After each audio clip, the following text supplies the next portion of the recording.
Hello, it's Charles with Uber Eats. Today is Friday, the 3rd of October, 2025, and I am blessed and grateful this morning because I received the precious gift of tomorrow with God's wake-up call, and I got to see another day here in beautiful, sunny, and breezy Tampa Bay, Florida. I checked in with Google this morning and found out that the sunrise will happen here in Tampa, Florida at 7:24 a.m. and the time right now is 4:02 a.m. so that means the sun's going to rise in 3 hours and 22 minutes. And the sun's going to set tonight in Tampa, Florida at 7:13 p.m. I also checked with the Google weather to see what high temperature we can expect here in Tampa, Florida. And according to that, we're going to see a high temperature of 87 degrees here in Tampa, Florida. And we can expect a pop-up rain shower in the late afternoon, around 4 p.m., 30% chance of that. And according to that YouTube channel I've been also watching the weather from, it's called 10 Tampa Bay, I believe. They're reporting a 1 degree higher high temperature here in Tampa, Florida. They said it's going to get up to 88 degrees, and their rain predictions were similar to what Google had said. They said that we can expect a pop-up rain shower in the late afternoon, is how they described it also.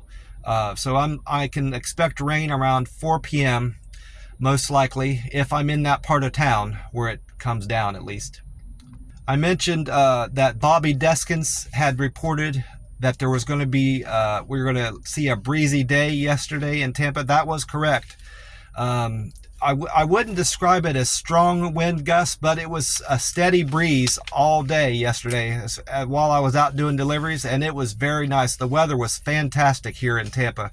It was sunny, had a brief period of rain that I got caught in, but beyond that, I honestly, I mentioned the rain and that it was, that I was out doing deliveries. I don't mind the rain. It wasn't that bad. My main concern with the rain is driving in it. As long as I can stay safe and don't get in an accident, which I managed not to get in an accident yesterday while it was out raining, I don't mind being out in the rain. It's fine. In fact, I got kind of burned out from how dry the desert is. I lived out in Vegas for a year, and it's too dry, and it feels like you're sticking your face in an oven some mornings. Some days when you go out and you're walking to your car or walking up to a restaurant or just out walking in general, I just felt like I was getting baked out there in the desert. So I'm loving Tampa, Florida so far, loving the weather down here. I did do a weigh-in this morning when I woke up, and I am at 158.4, so that's 0.6 pounds heavier than the weigh-in yesterday, Thursday. I was at 157.8, and I'm currently in a 48-hour fast. I'll be breaking this fast around 7 o'clock tonight. That means I am about 34 hours, if my math is correct, 34 or 35 hours into this 48-hour fast. And then after I break this fast tonight, I'll be going right in to another fast. That one will be a 72-hour fast. I won't be eating the rest of the day Friday tonight, all day Saturday, all day Sunday, and then most of the day Monday I won't be eating. I won't eat until Monday night around 6 p.m. or 7 o'clock Monday night, and I'll be going right back to that fantastic food truck that I found down here that serves halal food. My favorite dish in general of that type of food is chicken over rice. And I found that out by going to this food truck that I found back in Columbus, Ohio on Sullivan Avenue. And this place that I go to now serves a similar style of chicken over rice in terms of how it's prepared and seasoned and the proportion of the food. And in my opinion, it's a good value. I think they have small dishes. They have a small serving and a large serving. I get the large serving for $14, and it fills me up. So I'm happy with the value of this meal also. So considering that I'll be eating tonight, I won't be surprised at all if I'm even a pound heavier tomorrow, which would look like 159, the high 150s, 8s, or even 159.0. I won't be surprised if I'm hitting that mark tomorrow when with my weigh-in Saturday morning.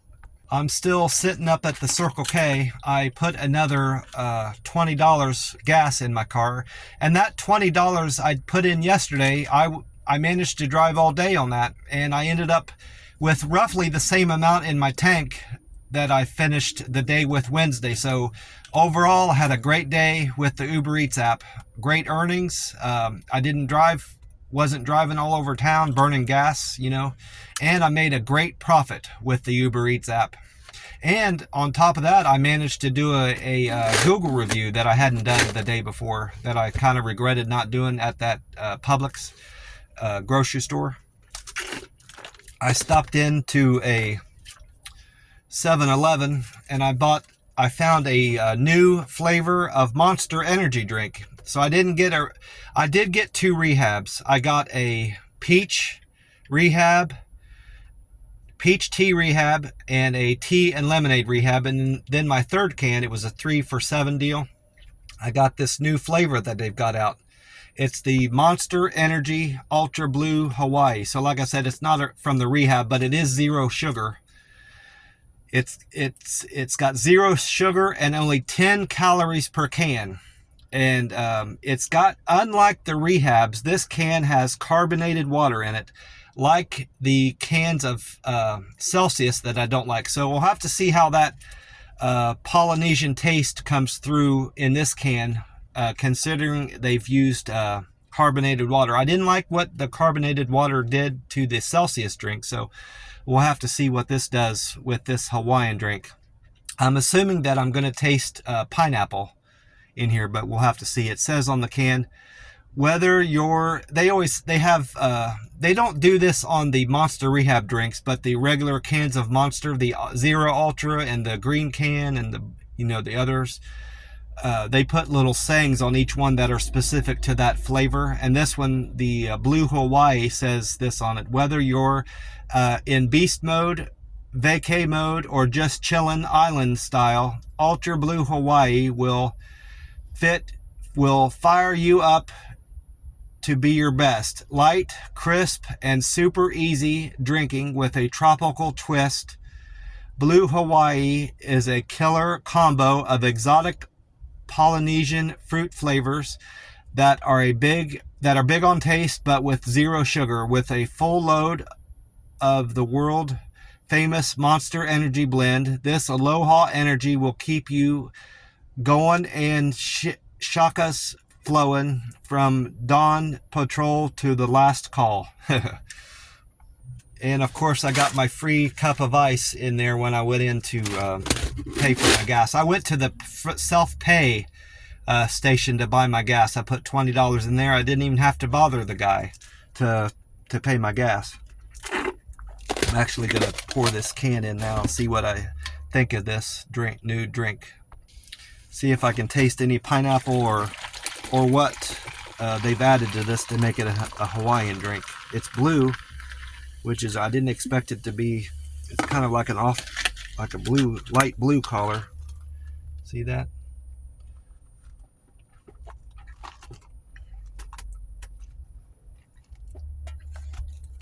I'm not tasting pineapple, but I can tell it's like a Hawaiian drink. It's got that type of profile. I'm tasting more I'm tasting more sour, which would mean starfruit. So I'm thinking what they've added to that to give it a Polynesian taste is they focused more on the sour than the sweet of the pineapple. One thing I don't like about this, when I'm looking at the ingredients, it's a lot more chemicals and not recognizable things like natural flavors. The other can, the Monster Rehabs, have green tea extract and some other thing that's fairly natural. This is all chemicals. Citric acid, that gives it the sour taste that I'm getting from the that I'm thinking is starfruit. Taurine, ephedrol, sodium citrate, natural flavors, sorbate, potassium, tartanate, yeah, a bunch of chemicals, ester gum, salt, vitamin B3, a lot of stuff that's not good for you. Now, I'm not saying that the Monster Rehabs have stuff in it that's good for you, but on average, if you're comparing this can to the other can, the Monster Rehab, it's better. The Monster Rehab is better for you because it's got coconut water in it, and it's got things added to it that are good for hydration. So, again, I would be far better off drinking water, and I'm aware of that. I've got no illusions about Monster drinks being healthy for you, but on average, if you're going to drink a Monster drink, I think you're better off drinking these Monster Rehabs. So I do like this drink. It doesn't have a bad aftertaste. That Celsius drink both of those that I bought had a bad aftertaste because the sour kicked in really hard after the sweet taste, But this, it's just level. The taste, I don't get any aftertaste. It's just flat, level the whole way through. I give it like a 9 out of 10. But I'm not going to drink it. I'm not going to buy another can. I know what this tastes like now. I just wanted to try it because it's a new flavor out. I checked Google to see when exactly it came out, and all it said was this year. So it is new to this year. I noticed it when I went into the Circle K to buy my lottery. They had a big sign covering one of their concrete posts that keep you from driving into their store.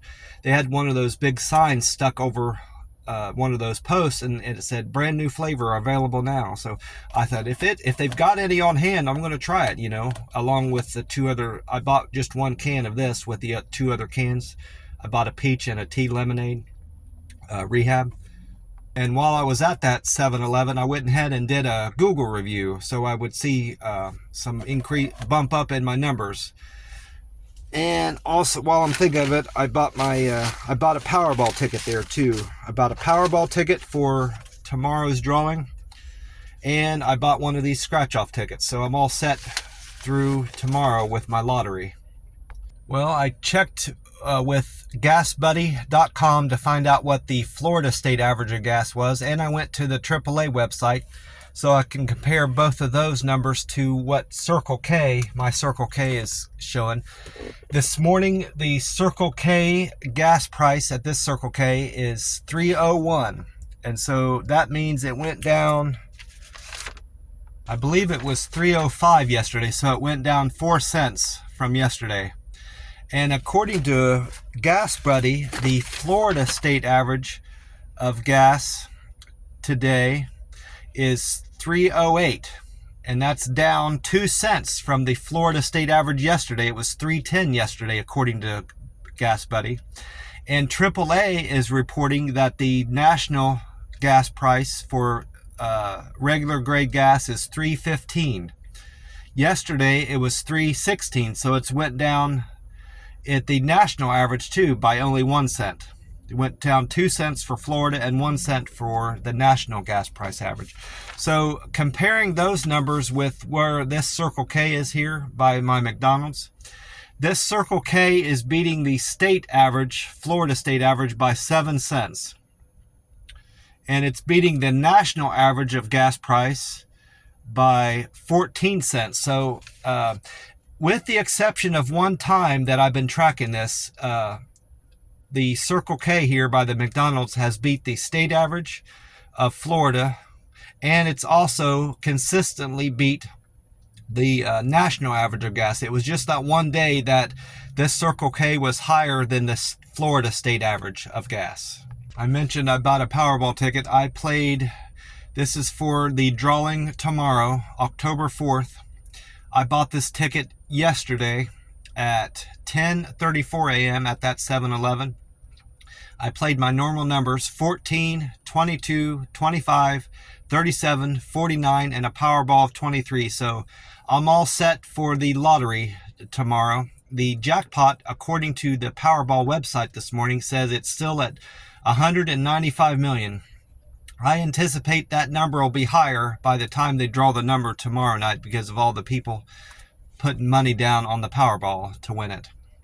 I might as well scratch off this Florida Lottery $500 a week for life ticket. This is number 87 from the book. We'll see if 87 is a lucky number. And I got my my lucky wheat penny. The winning number I need to match on this ticket is number 4. I haven't had that yet. I haven't had a 4. So first number I'm revealing of my numbers is 18. So I'm not going to win 20. The next number I have is 17. So far no good on this ticket. I'm not going to win 100.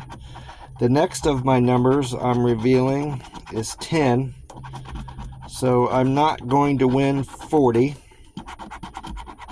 Oh, I got a 4. I won something. Finally, I won $1. All right, I'm going to go ahead and scratch off this other one. 19. So I didn't win the grand prize, but I got $1. Finally won something on this ticket. All right.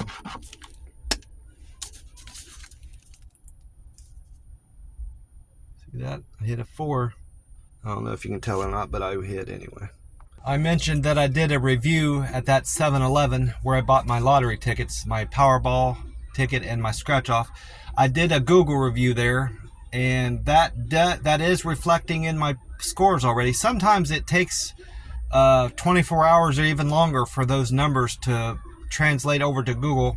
It always translates to the company's website. When you do a Google search on that company, your review will, it's been my experience that my review always posts there, like as soon as I upload it. But sometimes it takes up, more than 24 hours or even longer for that Google review that I've done to go to my specific profile. But everything is moved over to my profile, and that review I did is showing up on there, thankfully.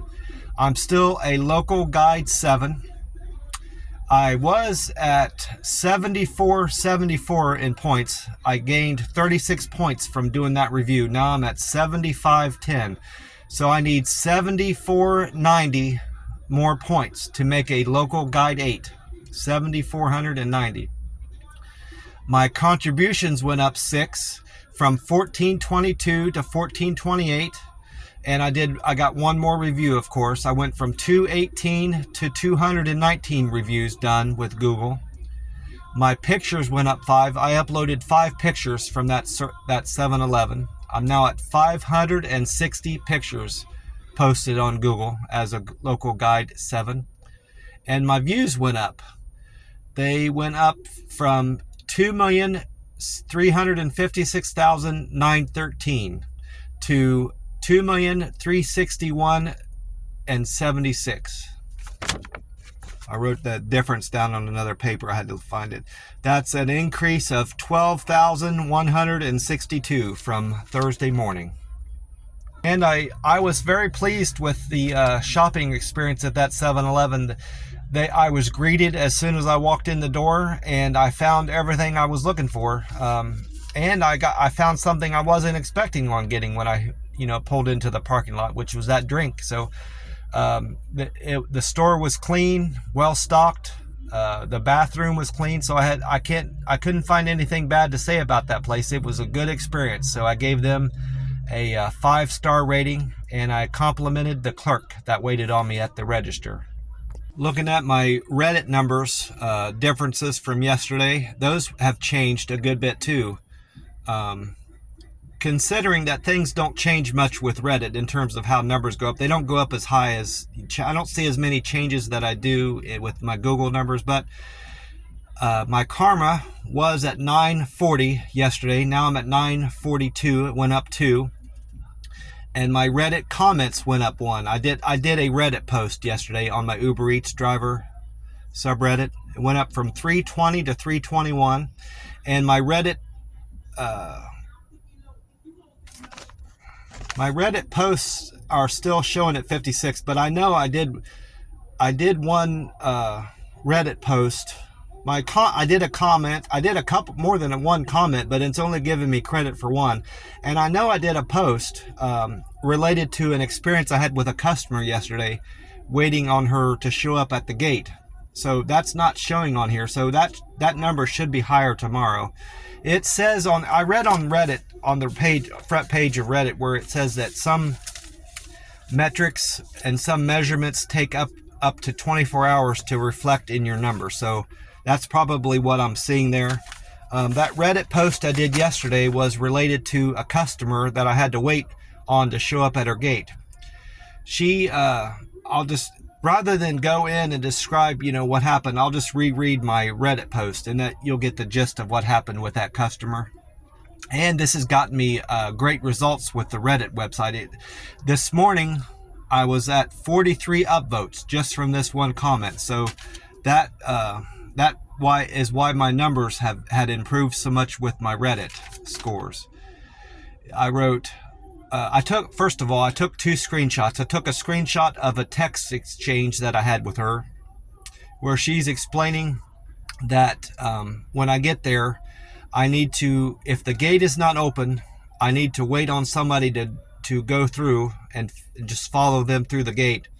Or if that doesn't work, she'll come down and meet me, And so that's where I left. That's the kind of experience I was expecting when I get to her apartment. Here's what I wrote. And I covered up all her pertinent information. I covered up her address, her name, and I think that's all I had to cover up, because she didn't give me a PIN number for the gate. I wrote in this, on the Uber Eats subdriver Reddit, in the Uber Eats delivery driver subreddit, I wrote, I waited more than 10 minutes after calling and texting my customer. They finally walked down and meet me at the gate. In the 90s, when we ordered pizza, we would wait at the window, watching for the delivery guy. What changed? Also, why do you order food? Tell the driver person to let you know if they can't get in, and then not respond to calls and text messages from that delivery person.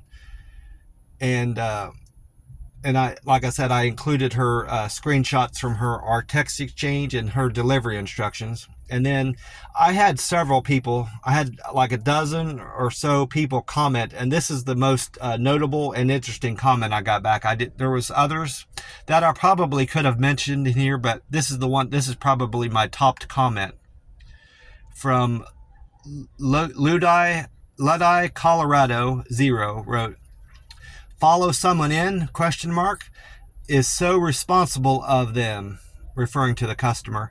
As someone who lives in a gated community, if you can't put forth any effort into making sure the driver has an easy time getting in and finding you, don't order food. You can easily get stopped by security, referring to me as the delivery driver, and into trouble for following someone in to a complex that has a guard. If they have a guard, you can get in trouble, and potentially damage your car if the gate closes down on you. That's something that I've been aware of. I had a bad time in one of those gated communities in Las Vegas. The traffic was so bad pulling into this place that I could tell I was going to have a hard time crossing traffic, let alone getting into the gate, because there was only room for one car to wait outside the gate. And so I had time. I found out I had time to cross traffic, but I didn't have time. I wasn't going to have anywhere to go. So I had to pull in. I crossed traffic and I drove through the out gate, because someone had just left and the out gate was up, right? So I know this was the wrong thing to do, but I could tell that there wasn't any of those spikes sticking up through the ground that will puncture my tires if you drive the wrong way through the gate. So I said, I might get in trouble for this, because there was a security guard there. There was a booth for the security guard. And I said, well, I don't feel that I have a choice, because for one, I don't have the PIN number. And Two, the traffic is so heavy. I need to worry about getting across there, you know, and if I'll face the consequences of my actions, you know, when I go to leave. If they want to yell at me, they can yell at me. And they did. They gave me a hard time when I was leaving and said that I was going to be banned from, you know, going into that apartment complex again. I said, well, you're just going to have to ban me because I didn't have a choice, you know. The guy didn't give me a number for his gate, and he wouldn't answer his phone, you know, to give me the number.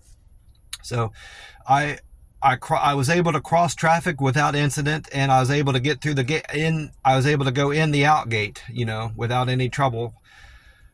But like I said, she ended up coming down after about 10 minutes. And in the meantime, I went in and I talked to the leasing office there to see if they might be able to give me the number. And sure enough, they were nice enough to do it. I proved to them that I was an Uber Eats driver. They saw my bag. I carry this DoorDash bag. And I showed him on the phone that, hey, I've got an address, a local address here for your complex and this lady. And he looked it up and he could tell that he had a customer by that name. So he went ahead and gave me the number. Well, I walked over to the gate, over to the keypad to type in the number. And I could tell from the map that her building was right there. So I wasn't going to bother getting back in my car. I was just going to walk over there. Well, sure enough, by the time I type in that number and the gate's going up, here she's coming out, you know.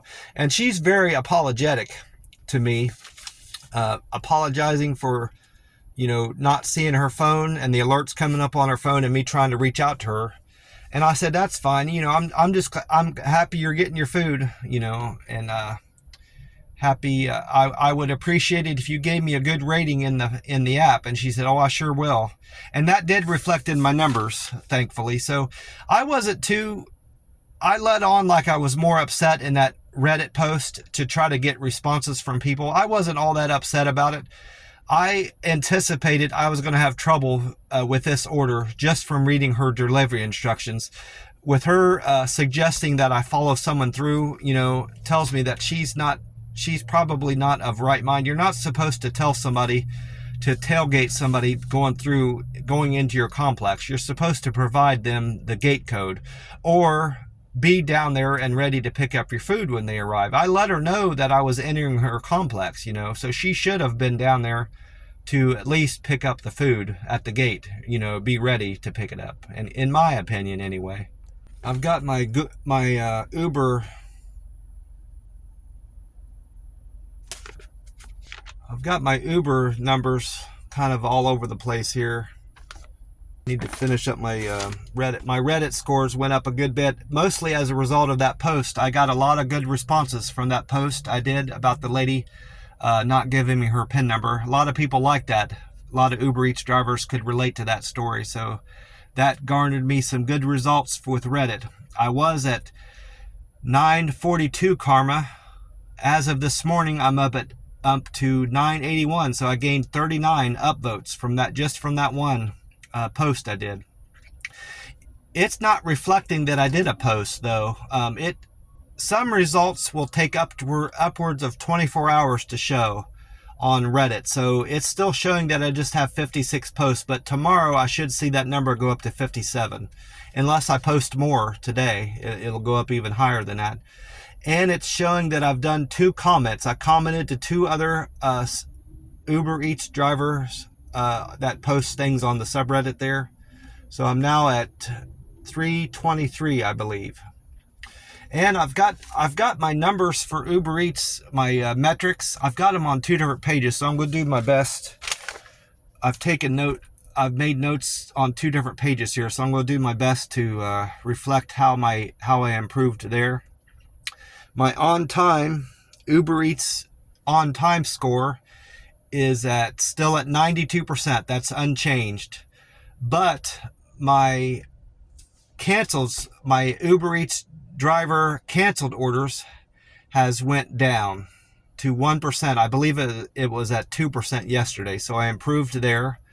My acceptance has gotten worse. I was at 43%. Now I'm at 35%. That's a change of 7. No, I was at 42% yesterday. I went down 7%. I'm now at 35%. I'm still a gold driver with the Uber Eats app. My on time is at 92%, which I'm kind of surprised about that, because I had two unusual circumstances happen. The first one was with a customer earlier in the day that was giving me a hard time with her PIN number. And so I was late with her completing the order, because it doesn't close out the order. Even if you're at the customer's house, that timer doesn't stop running on that delivery until you completely close out the order. It doesn't count for just being at their house. So, but nonetheless, I'm still at 92%, and I'm at 98% customer satisfaction. So 98% of my customers are happy with the service they receive from me. So that's really good. Still a gold driver. That's not changed. I'll probably be a gold driver for a while because of my acceptance rate being so low. Now it's down below 35%. But I had good results with those 5 metrics that gauge how well you're serving your customer. With my deliver with care, I had 2 customers comment on that I delivered their order with care. I'm now at 340. My friendly score went up from 294 to 296. I improved 2 there. My quick and efficient deliveries went up to 293. I was at 291. These all went up by 2. My perfect handoff went up to 276, and now I'm at 262 for good communication with the Uber Eats customers. I like this Hawaiian drink, but I don't like it nearly as well as any of the Monster Rehabs. Even the green tea, I favor the green tea flavor on top of better than this. And that's the worst of the flavors that I've taken, tried so far of the Rehabs. But I still like it better than this Hawaiian drink. Well, I wrote down all the deliveries I did yesterday. I had planned on stopping after 15, but I got an offer. With that 15, the 15th delivery, I was still a fair distance away from my camper. And I like to find a trip that will at least take me back halfway from where I'm at towards my camper, so I'm not burning all that gas and not getting paid for it. Well, that worked out yesterday with that last trip, that 16 trip I took from a pizza place. So I ended up doing quite well with the Uber Eats app yesterday in terms of my earnings. My first delivery of the day was to the McDonald's that I was at yesterday. I was parked there and I just went in and did a pickup. I picked up an order for Sean from that McDonald's on Fowler. Sean's fare was $2 and he tipped me $3.26. So I made $5.26 on that order. And then my second trip of the day was to Ariel. Ariel ordered drinks actually. It was 3 Gatorades and a Powerade, I believe. It was 4 drinks altogether. 3 or 4 drinks altogether. It was 3 Gatorade and a Powerade. And Ariel's fare was $5.04, and she did not tip me. That was that customer I had talked about giving me issues with her PIN number. It was still getting to be daylight. I started driving a little bit before daylight yesterday just to get a jump on my day. And I get there, and I had no trouble getting to her. I was to her apartment on time, so I was pleased with that, and I managed to find her door number. Sometimes I have trouble seeing the apartment numbers on the buildings and the apartment door numbers when it's dark out. I don't have problems so much with houses, but apartments seem to give me trouble when it's still dark out. But I got to her house on time naturally, and I text her. I communicated with her via text like I'll do all my customers, but she gave me a lot of attitude when I got to the door.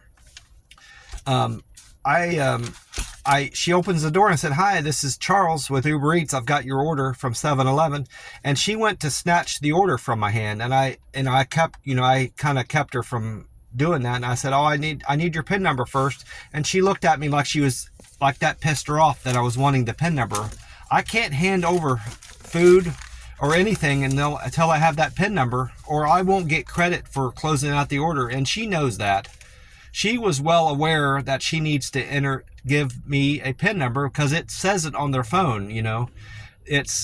I don't know exactly what it says, but I've seen it from other customers' phones where if they can't speak English very well. I had a lot of this in Edinburgh, Texas. A lot of my customers were not English speakers, they were Spanish speakers. And whenever I would say I need the numero, necesito numero, they would just hold up their phone, and I could tell from their screen that screen comes up as soon as the driver shows up. It says give the driver this number. So she was well aware that she needed to present that number to me, and she was just being difficult, and I insisted on giving it right back to her because I need the PIN number. Well, she decided not to tip me, and she could use whatever excuse she wants, that I needed to have the PIN number, or in her view, I might have been rude, but I can't hand over food without a PIN number. It's just that simple. Well, after that order from to Ariel, I went on to my third trip of the day. Was a Chick-fil-A on Fowler, also just like that McDonald's. That order was for Justin, and Justin's fare was $4.01, and Justin tipped me $2, so I made $6.01 on that trip. And then my fourth delivery trip of the day was a double from Dunkin' Donuts on Cypress Glen Lane, and the second part of the double was the Bob Evans on Morris Bridge. Now, the Dunkin' order was for Shelby, and the Bob Evans order was for Martin. I don't know how it broke down between the two of them, but the fare altogether on both those orders came to $5.04, and they tipped me $3.02. So I was scheduled to earn $8.06. Now, I say scheduled because one of them, I'm not sure which, increased my tip by $2.98. And like before, I don't know why. I didn't do anything particularly different with these customers. I arrived on time like I do most of my orders. I communicated, and I was pleasant when I met them at the door. I only met Shelby at the door for her order. The Bob Evans order was a drop-off. So, I have no way of knowing which one raised my tip, but that fare, what I earned on that went up to $11.04. So I made $11.04 on that double. Very happy with that. That wasn't my best paying trip of the day, though. It was one of the best. It was the second best, I believe. And then my fifth trip of the day was to Kyle. Kyle ordered Starbucks. He ordered Starbucks from the store on Fletcher. And that was also a double, actually, now that I'm seeing this. While I was there waiting on Kyle's order to be prepared, a add-on came through for Sydney. So I delivered to Kyle and Sydney here, and their fare altogether was $3.50, and they both tipped me a combined amount of $11. So I made $14.50 on that trip. And then my sixth delivery of the day was to McDonald's on 56th Street for Thomas. I went to McDonald's and picked up an order for Thomas, and Thomas' fare was $2, and Thomas decided to tip me $4, so I made $6 on that trip. And then my seventh delivery was from Starbucks on Bruce B. Downs for Anna. Anna's fare was $2, and Anna decided to tip me $10.10. In terms of single trips, that was my best tip of the day. Not considering the doubles, that wouldn't make sense. But of all my single trips, that was the best tip I got yesterday, and I made $12.10 on that trip. And then my eighth trip of the day was it wasn't a courier saver, but it was a courier delivery. This was a strange order all around. It came through my phone as if it was a regular restaurant pickup, meaning that it didn't say anything about it being a courier saver. It just said package. You're picking up a package from one person to the other. And another part of part of the delivery that was strange. It had the customer and the destination reversed. It's supposed to say that your customer is the person sending the package. Well, this said the customer was the destination of the package, and the receiver was where you're picking up. It was all screwed up in that regard too. And the third thing that was weird about it was that it was telling me it provided me a number to call when I reached the destination. Well, that number that you're calling is normally the person that sent it. They're wanting to know that you have arrived at the person they're sending it the order to, and to let them know that you've completed the order. Well, this time that they were having me call the destination, so it was just a strange order all around. But I'm not upset about it, because I made almost $9 on that trip. I made $8.98. So, and I only drove a few miles, so I'm happy with the money. It was just a very confusing order. And that reminds me, another thing that was about their practice, how they practice their business it was a pharmacy. I'm not going to name the pharmacy because that wouldn't be appropriate. I've got it written down here, but in case I ever go back there again, I walk in there and my car is nowhere inside. I had to park far away from the front of the pharmacy. Well, I walk in there with my phone, and I guess from my demeanor and how I'm carrying my phone, she could assume that I was a delivery person, coming in there to pick something up. And of course, she's aware that she has someone coming in to pick it up, so she's got that in mind also. Well, I walk in there and I said, before I could say anything, she goes, "Are you here to pick up an order for such and such name?" And you're not supposed to do that. Even, in these restaurants, you're not supposed to tell the delivery driver, the name of the order in advance. You're supposed to make the delivery driver say the name of the order, so they know that they're not scamming you.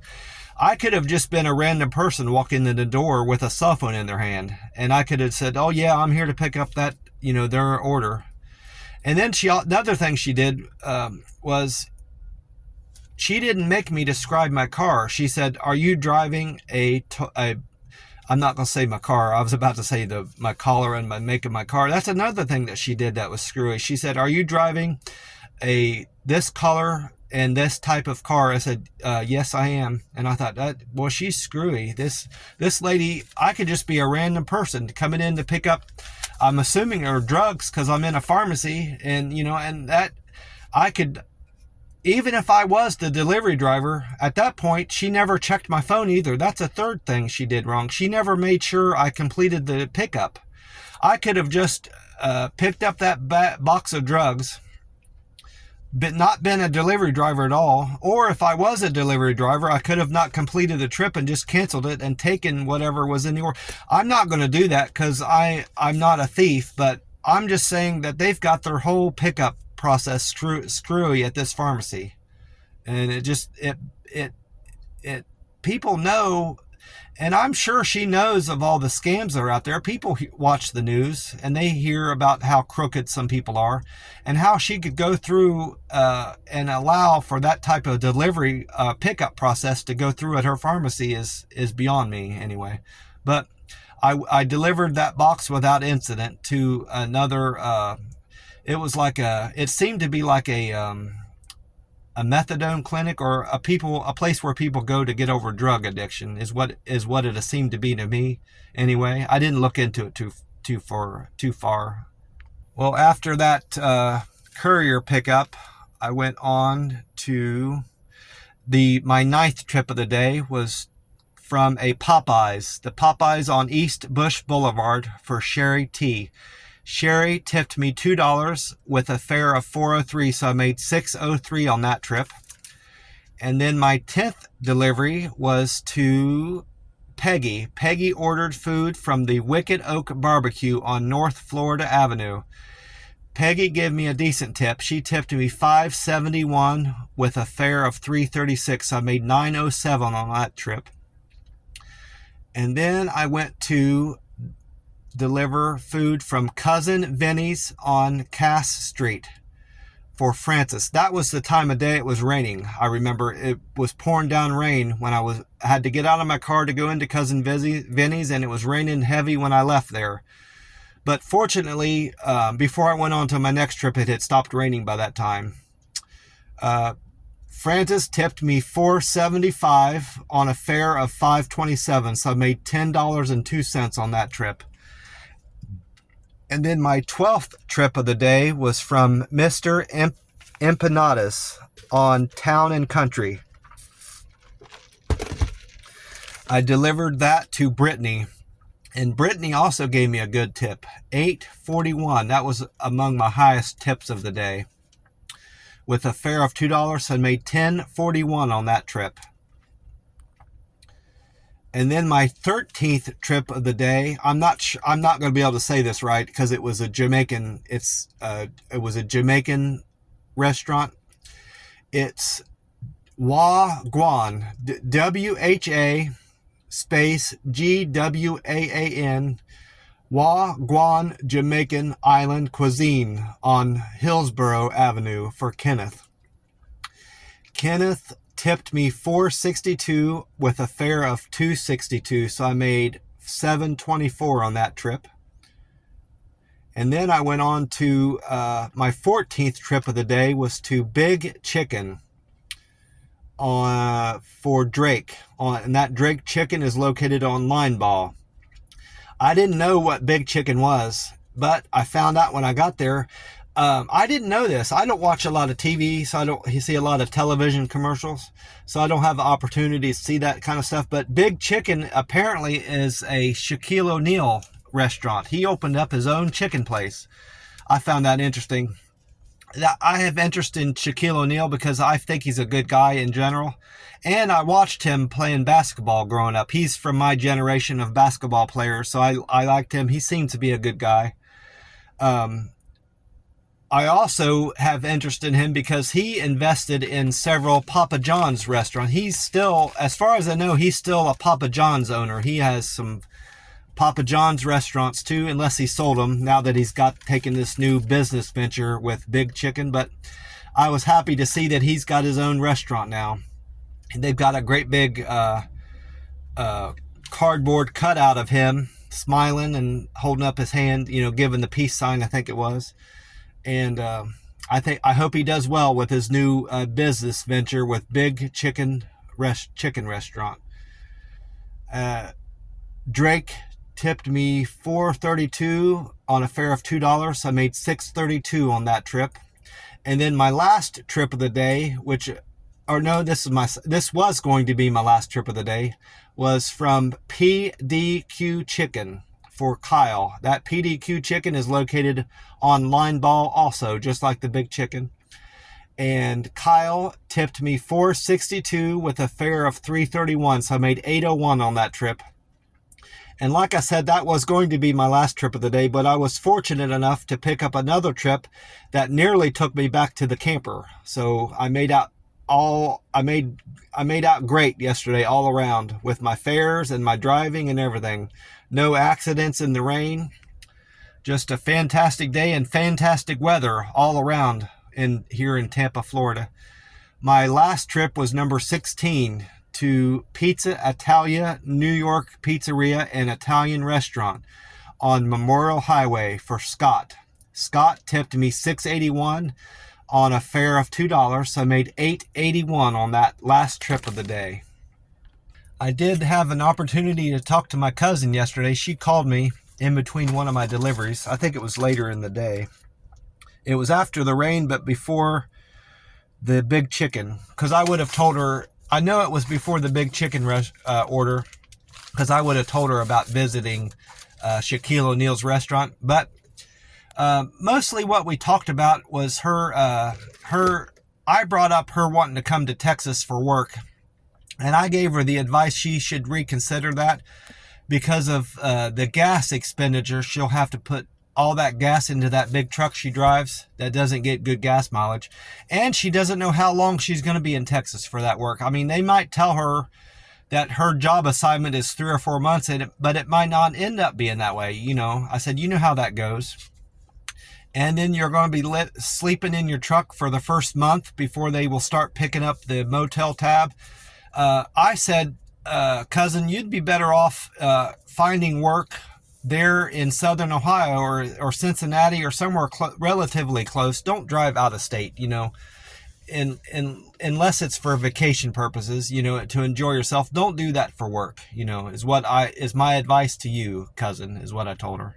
And then we had the conversation drifted into how dangerous some of these cities are, because I had talked about Cincinnati, and I always tell her how dangerous Cincinnati is, and that from what I've read and seen in the news, from YouTube videos and news programs I see on my phone, that Cincinnati seems to be more dangerous than even Columbus or Cleveland, in terms of the 3 or 4 large cities there in Ohio. Cincinnati seems to be the worst, and she's of like mind where that's concerned. And then we naturally started talking about what crime looks like in Tampa. And I told her, with any large city, Las Vegas, Oklahoma City, these big cities I've been in, not so much McAllen, Texas, because it's a smaller town and there's not, there is crime down there, but nothing like the big city and like the largest cities in Texas, of course. Houston and Dallas and San Antonio, crime is awful in those parts of even El Paso. It's bad in El Paso. But I said, any large city, you're going to have crime. There's going to be property crime, murders, fire, arson, stuff like this, car break-ins. You're going to have that in any big city. You just need to be aware of your surroundings and not be stupid about, where the situations you put yourself in. And I explained to her that when I'm out on deliveries, I generally don't drive at nighttime, not because it's not on firsthand, because it's not safe to be in those parts, be out in the city at night. I said I can't drive at night because I can hardly see, so I stay away. I don't drive at night to get myself into those situations, because what I told her, and she knows this, most crime and bad things happen in terms of murders and getting robbed. The majority of that happens after dark, because people want to get away, escape, and get away in the nighttime after they commit whatever crime they're doing. And I told her I've gotten familiar enough with Tampa to know what the bad parts of town are and the good parts of town are too. So that's where I'm at with Tampa and how I've benefited from driving around. I've figured out where the good restaurants are and where to pick up good orders, and I've found out what the bad parts of town are. So I told her not to worry about me, and she assured me. She said, if you ever get into trouble and find out that you want to come back to Ohio, you've got a place to stay with me. So I said, I thank you, cousin, for that, but I hope it never comes to that. Well, I'm going to get off here and go in a little bit and enjoy my coffee with 2 cream and 2 equal sweeteners in there. And then I'm going to get on with my day and get in as many Uber Eats deliveries as I can. I need to allow myself enough time this evening, even if that means cutting my deliveries off short after just 12 or 13 deliveries, to give myself time to break my fast tonight at the halal food truck where I'm going to get my favorite dish there. And then after that, I'm just going to head back to the camper and relax and unwind. I want to remind you that God is good, God is great, and God will answer your prayers, big or small, no matter what they are, if you only believe in Him and have faith in God. He's answered my prayers, and He has saved me from a lifetime of misery, poor health, and bad decision making from my alcohol addiction. I'm still an alcoholic, but I'm in recovery now with the good blessing, and having God in my life and praying to God has allowed me to break that awful addiction I had to alcohol. It's been since September 1st of 2022 since I had a drink of alcohol, and I owe that entirely to my belief in God and praying to God and allowing Jesus back into my life, and doing my best every day to follow Jesus' teachings. Now I do my best, but I don't live a life like Jesus. One can only hope to aspire to live like Jesus, but I try my best to live like Jesus every day and follow his teachings. And that's another great memory that I'll never forget, is getting baptized back in Las Vegas at that church on Sahara. That's a precious memory of mine, is getting baptized and reaffirming and building my relationship with our Lord Jesus Christ, our Savior, our Redeemer, and our Advocate, Jesus Christ. God is good. God is great. Well, that's it for me. I want to wish you all well and hope you're having a great day, and hope you have a great weekend that's coming up. God bless you all, and I will talk to you soon. Bye for now.